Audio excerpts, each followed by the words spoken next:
2시를 향해서 가고 있습니다. 과연 시장을 관통하고 있는 그런 키워드는 무엇일까요? 시장에 영향을 미친다면 저희가 꼭 점검하고 가야겠죠. 두 분과 함께 나눠보도록 할게요. 나도투자연구소의 이재규 본부장, 다율투자증권의 이성웅 사장 모셨습니다. 어서 오십시오. 안녕하세요. 안녕하십니까? 네, 반갑습니다. 오늘도 역시 시장을 조금 더 직관적으로 보기 위해서 주요 키워드 4개를 꼽아봤습니다. 여러분들이 가장 궁금해하시지 않을까 싶은데 어떤 키워드인지부터 확인하고 다시 돌아올게요. 자, 첫 번째 키워드입니다. 금리 인하, 시기상조일까요? 간밤 미국에서는 통화정책 관련해서 연준 인사들의 발언이 좀 이어졌는데요. 이게 조금 부담스럽게 작용되지 않을까라는 우려감이 있습니다. 우리는 아무래도 동결에 이어서 인하까지 바라보고 있는데 인하는 좀 이르다라는 이런 뉘앙스였어요. 과연 두 분의 의견은 어떠실지 점검해 보도록 하겠고요. 그리고 또 오늘 외국인과 기관의 동반 매수가 유가증권 시장에서 나오고 있습니다. 어제 외국인이 선물 쪽에서 강하게 매수했던 이력이 있기 때문에 이 수급이 앞으로도 이어질 수 있을지 지수와의 연관성은 어떨지 체크해 보겠고요. 그리고 또 교육주의 흐름이 오늘 만만치가 않죠. 개장 때부터 눈여겨보는 그런 종목들이 많았는데 의대 정원이 정말 늘어나게 될지 이것도 중요한 키워드가 되고 있습니다.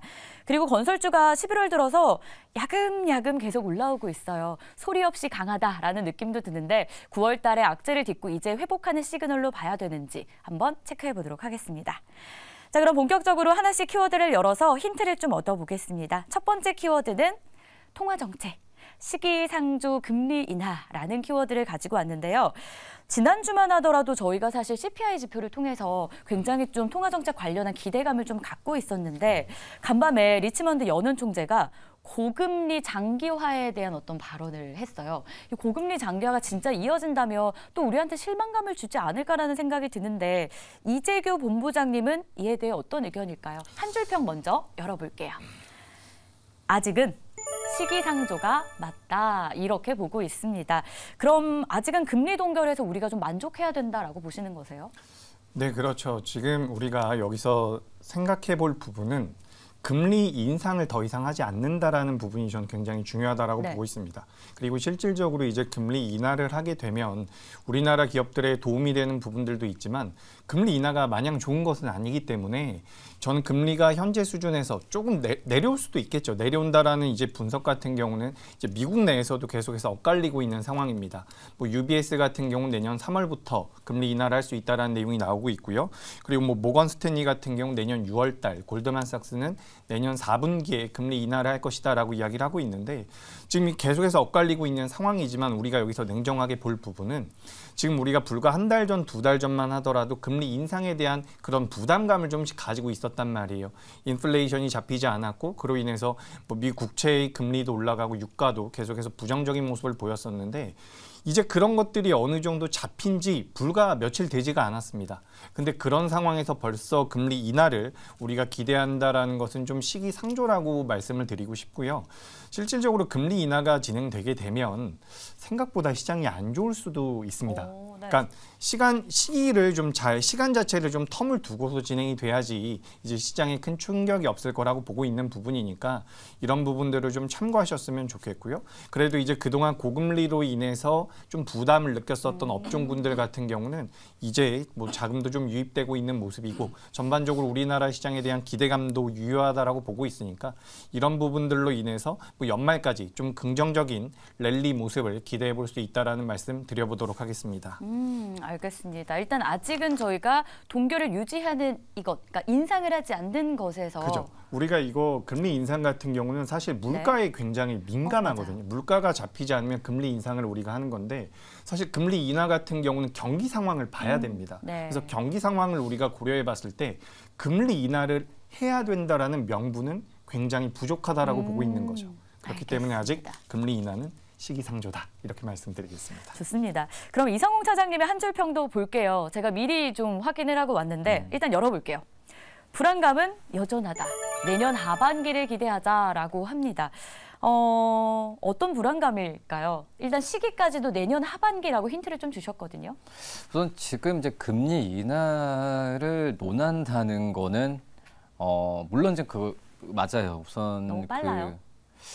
빠른 거 아니라 우선 내년 하반기 연말에 이제 금리 인하를 시작할 수 있다라는 부분이 많이 앞당겨진 건 사실이다라고 좀 볼 수 있겠지만 금리 인하가 되려고 한다면 이제 물가 상승에 대한 부분이 좀 억제돼야 되고 뭐 인플레이션의 경청 여러 부분을 따져야 되지만 금리 인하를 논하기에는 지금은 분명히 이런 지표에 대한 타당성은 부족한 건 맞다라고 좀 판단되고 있고요.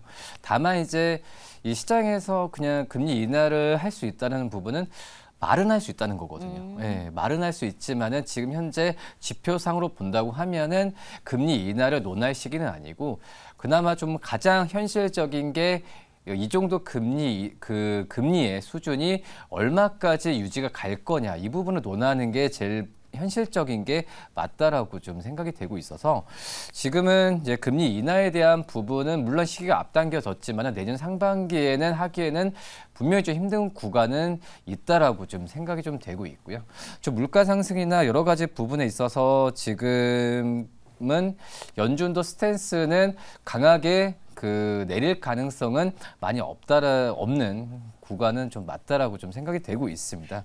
뭐 그런 점에서 지금 매크로 지표가 하나 둘씩 얘기 나왔을 때에 금리 인하에 대한 시점을 논하는 게 맞다라고 좀 생각이 되고 있고 지금 우리나라 같은 경우에도 지금 뭐 수출 지표도 좋아지고 있는 상황이고 여러 가지 면에서 금리 인하 또 이제 미국 쪽과의 그런 금리에 대한 그 차이 부분도 좀 많이 나고 있거든요. 그렇기 때문에 우리나라 입장에서도 하느니 금리를 내리기에는 지금은 현실적으로 힘들 가능성은 분명히 있다라고 생각이 되고 있어서 내년 상반기에는 금리 인하를 논할 부분이 아니라 내년 그 하반기 때 그래도 좀 빨라졌거든요. 네. 원래 내년 연말에서 그나마 이제 그 9월이나 좀 내년 6월까지 얘기하고 있는데 그런 부분은 긍정적이지만 연말 이후에 어떤 CPI 지표나 여러 가지 부분을 좀 봐야 되는 건 맞다라고 좀 생각이 됩니다. 알겠습니다.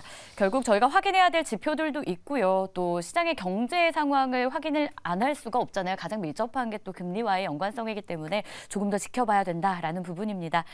자, 그러면 첫 번째 키워드는 이렇게 마무리하고요. 두 번째로 넘어가 볼게요. 오늘 국내 시장에서 어쨌든 외국인과 기관의 동반 매수가 유가증권 시장에도 긍정적인 재료가 되는 건 사실입니다. 반가운 동반 매수 두 분은 어떻게 생각하고 계실까요? 이재규 본부장의 한 줄평부터 열어볼게요. 추가 반등 가능하다라고 보고 있습니다. 그럼 추가 반등을 예상하신다는 건 수급도 당분간 조금 더 들어올 수 있다. 이렇게 연결해봐도 될까요? 네, 그렇죠. 저는 일단 우리나라 시장이 연말까지는 그래도 우상향을 좀 더 이어갈 가능성이 높다라고 보고 있습니다. 지금 우리가 뭐 삼성전자가 반도체가 언제 올라가냐 뭐 이런 이야기를 하겠지만 하는 쪽도 있지만 실제 지금 반도체 관련주들은 거의 신고가 부근에서 움직이고 있는 상황이고 2차 전지 같은 경우도 이제 저점을 어느 정도 잡고서 반등을 지속하고 있는 상황입니다. 그리고 실제로 11월 달 들어서 외국인의 수급도 굉장히 긍정적으로 이어지고 있는 부분이라는 거죠. 그렇기 때문에 우리가 경계를 하고 시장에 대해서 좀 불확실성을 갖고 있을 때부터 이미 우리나라 종합주가지수의 저점대는 나왔다라고 판단을 하고 있는 거죠. 실질적으로 지금 미증시 같은 경우도 거의 연중 고점 부근까지 올라와 있는 상황이기 때문에 전 일단 이제 변수는 이제 한 가지 있습니다. 그 변수라는 것은 내일 새벽에 나올 엔비디아의 실적 발표 이후의 주가 흐름일 텐데 그 엔비디아 실적 발표 이후에 주가 흐름이 뭐 정상적으로 큰 변동성이 나오지 않는 수준에서 진행이 된다라고 한다면 전 연말까지 우리나라 시장이 조금 더 우상향을 할 가능성이 높다라고 보고 있습니다. 다만 여기서 우리가 좀 체크를 할 부분은 반도체라든지 2차 전지에만 집중적으로 자금이 몰리느냐 아니면 그 외의 업종들에도 자금이 좀 들어오느냐 이 부분일 텐데 지금 연말의 특성상 모든 업종들의 자금이 들어올 가능성은 굉장히 낮기 때문에 반도체나 2차 전지 쪽에라도 자금이 좀 유입이 돼서 연말을 좀 그래도 우리나라 종합주가지수 기준으로 좀 따뜻하게 보낼 수 있었으면 하는 그런 바람이 있습니다. 우호적인 수급 속에 연말까지도 랠리를 좀 기대하고 있는데 그래도 기존의 주도주였던 반도체와 2차 전지에 좀 우리가 기대감을 가져볼 수 있겠다라는 의견이었고요. 그럼 이성홍 차장은 반가운이 동반 매수를 어떻게 보고 있을까요? 한 줄평 한번 열어볼게요. 미국 기술주 중심의 매수세 휴가다라고 하고 있는데 일단 오늘 환율 보면요. 원화도 강세를 보이고 있잖아요. 그래서 외국인의 어떤 투심이 좀 돌아왔다. 외국인 투심이 회복됐다. 이렇게 좀 봐도 되겠습니까? 그렇죠. 어떻게 보면 어떤 우리나라 증시뿐만 아니라 이제 위험 자산에 대한 선호 심리가 그 미국 외국인들 중심으로 한 신흥 아시아 쪽으로 이제 우호적인 환경으로 바뀌고 있다. 이렇게 좀 정리하면 되지 않을까라고 생각이 되고 있고, 그리고 이제 그 미국의 빅테크의 기업들이 저는 이제 미국의 증시를 보게 된다고 한다면 수급 썰림 현상도 분명히 있다고 생각이 되고 있어요. 뭐 마이크로소프트나 이런 빅테크 기업 쪽으로의 수급적인 쏠림이 좀 있는 상황이라서 뭐 MS도 뭐 최고치를 기록했는데, 우리나라 같은 경우에도 이 마이크로소프트, 뭐 엔비디아와 관련된 기업들이 우리나라 시장에서 차지하는 시가총액 비중이 상당하거든요. 이 그런 점에서 이 외국인들 눈에서는 뭐 우리나라도 그렇지만은 연간으로 본다고 한다면 다른 종목들이 그 연간으로 외국인들이 섹터와 종목들을 샀을 때 삼성전자를 제외하면 대부분의 종목들이 올해 연간으로 보면은 이 시가총액 상위 종목들 매도 부분을 좀 순매도 우위거든요. 그러니까 삼성전자에 대한 이 매수세가 있다라고 있는 걸 봤을 때는 역시 이런 부분이 미국 빅테크 기업들의 상승세를 보여주었을 때 우리나라 지수가 그나마 좀 수혜를 볼 가능성이 있다라고 좀 생각이 되고 있고요. 그만큼 이제 뭐 그 전에 이 환율 그리고 여러 가지 통화 정책에 대한 부분이 우호적 가는 상황에서 적극적으로 외국인들의 매수세로 들어올 수 있는 환경이 좋아졌다는 부분이죠. 뭐 그렇기 때문에 지금 제가 본다고 하더라도 이 외국인들의 매수 랠리는 당분간은 이어질 가능성이 있다라고 좀 판단이 되고 있고, 다만 이제 기관 쪽에서의 이 매수에 대한 부분 같은 경우에는 약간 기관마다 또 섹터마다 좀 들어가는 성향이 좀 다른 게 좀 있다고 생각이 되고 있거든요. 근데 뭐 외국인들의 그런 포지션이 우리나라 증시의 절대적인 그런 그 포지션 차지하고 있기 때문에 지금 현재 상태에서는 분명히 분위기는 좋아지는 쪽으로 가고 있다라고 생각이 되고 있어서, 만약 전략을 짠다고 한다면 현금화를 할 필요는 지금은 현금화를 하는 것보다도 이 어떤 기존의 이 주식 비중을 유지해야 돼. 그리고 종목별로 어떻게 들어가는 부분이 굉장히 중요하다. 이렇게 말씀드릴 수 있습니다. 그러면 발을 한 발 빼고 현금화하는 전략보다는 일단 저희가 시장에서 투자는 계속 유지하고 우호적인 수급도 기대할 수 있겠다. 이렇게 좀 이성웅 차장님의 정리를 들어볼 수 있었습니다. 자, 그러면 이어서는 세 번째 키워드를 가지고 전략을 세워볼게요. 이번에는 섹터를 준비해봤는데요. 교육주, 오전부터 정말 핫했죠.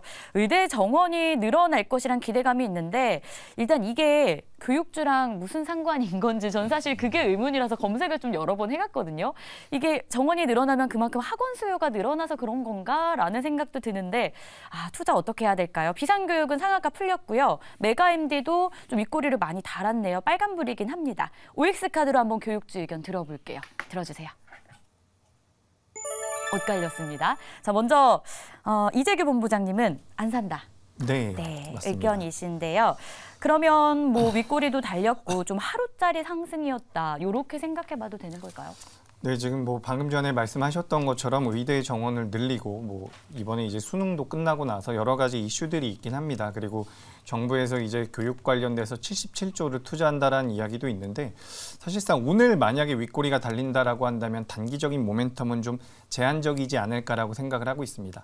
우리가 이제 주식 매매를 하는 데 있어서 투자의 관점도 있고 트레이딩의 관점도 있는데, 지금 이제 트레이딩 관점으로 접근을 하신다라고 한다면 거래 대금이 많이 들어왔기 때문에 어느 정도 공략이 가능하다라고 보지만, 이 업종 자체를 뭐 내년까지 보유를 하겠다, 성장주라든지 가치주의 관점으로 접근하기에는 변동성이 좀 크다라고 판단을 하고 있습니다. 게다가 앞서 말씀드렸던 것처럼 저 같은 경우는 연말까지 그래도 우리나라 시장이 괜찮은 모습을 보일 가능성이 높다라고 보고 있기 때문에, 그렇게 된다라고 한다면 성장주나 가치주 쪽으로 기관들과 외국인들의 수급이 들어온다라고 한다면 이런 테마성이 강한 기업들 같은 경우는 또 상대적으로 소외될 가능성도 있다라고 보고 있으니까, 만약에 교육 관련주에 대해서 관심이 있다라고 한다면 철저히 트레이딩 관점으로 손절가를 잡고서 비중 조절을 하신 후에 매매를 하는 게 좋다라는 의견 드려보도록 하겠습니다. 테마성 재료다. 그 이상은 아닐 것이다. 라는 전략이었는데 이성웅 차장님은 그럼에도 불구하고 오해 의견을 주셨어요. 뭐 일단 지금 여론이 움직일 때 지금부터 담아두면 진짜 빵 터질 때 한번 수익을 노려봐도 된다. 이렇게 해석합니까? 그래서 교육주들은 저는 실적주라고 생각은 안 하고 있고 그냥 철저한 정책주라고, 이 정부 정책주라고 좀 생각이 되고 있거든요.